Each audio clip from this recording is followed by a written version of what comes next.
fermentation arts are all extraordinarily simple at their basis. I mean, they're all ancient rituals that people have been doing forever, or for a longer time than we know, because the origins of the ferments are not documented at all, because they predate recorded history. They're prehistoric. The earliest written documents in different languages refer to the ferments that already existed in those traditions.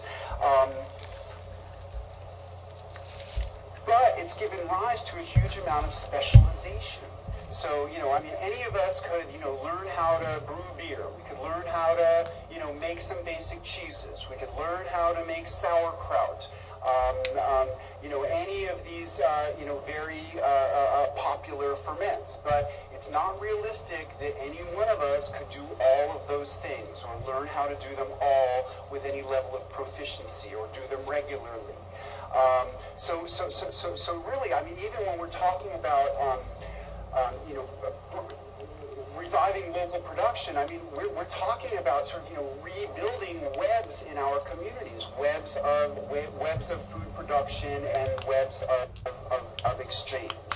And, in terms of the broader agenda that I'm interested in, which is, reclaiming our food, bringing production, back to earth,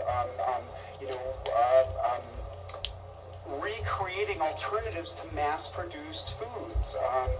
Really for the since the Second World War, the development, first in the U.S. and then the rest of the world, or most of the rest of the world following suit, has been centralizing production, mass production of food. As far as I can tell, the mass production of food has been a failure. And we need to, we need to revive the ideas of regional and local production of food. It's been,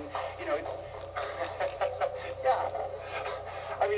It's been a failure because, it's producing nutritionally diminished food that's making us sick.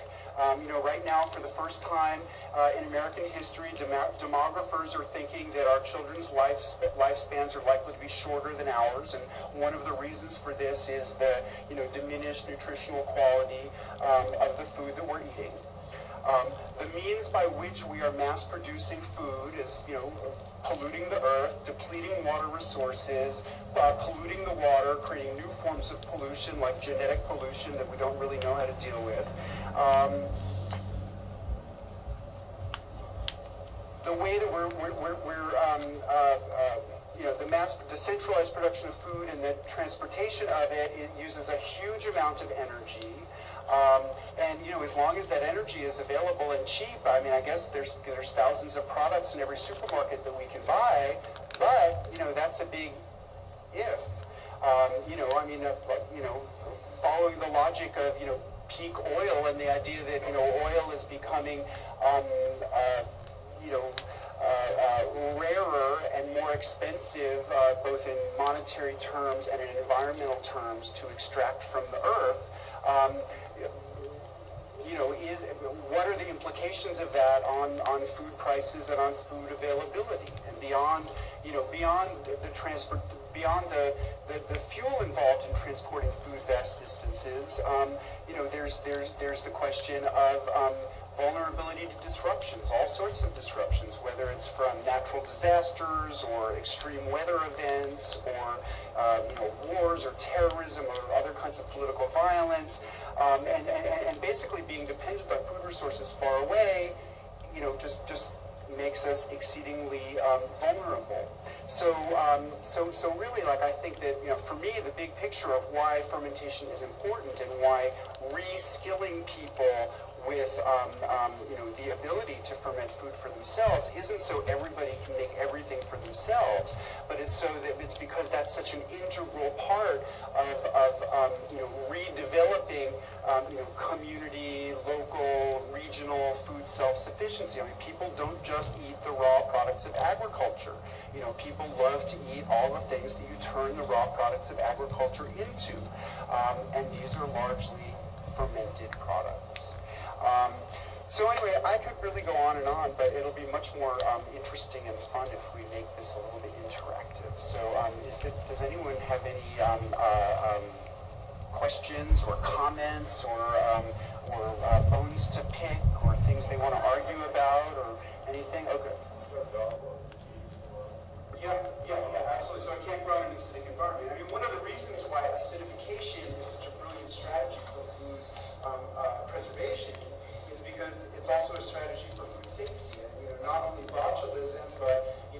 coli, especially E. coli 0157, and salmonella, and listeria, and really any of the food poisoning organisms that any of us have heard the names of, can't grow in an acidic environment.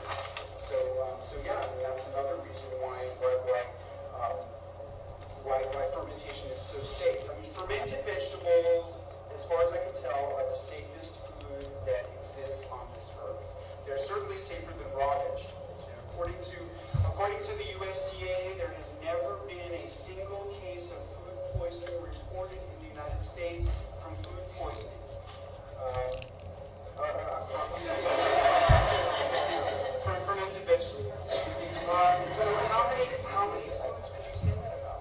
I mean, you certainly couldn't say that about raw vegetables or fruits or meats or nuts. I mean, every year, we read all these accounts of, spinach, lettuce, tomatoes, almonds, apples. I mean, it's one thing after another. So, obviously,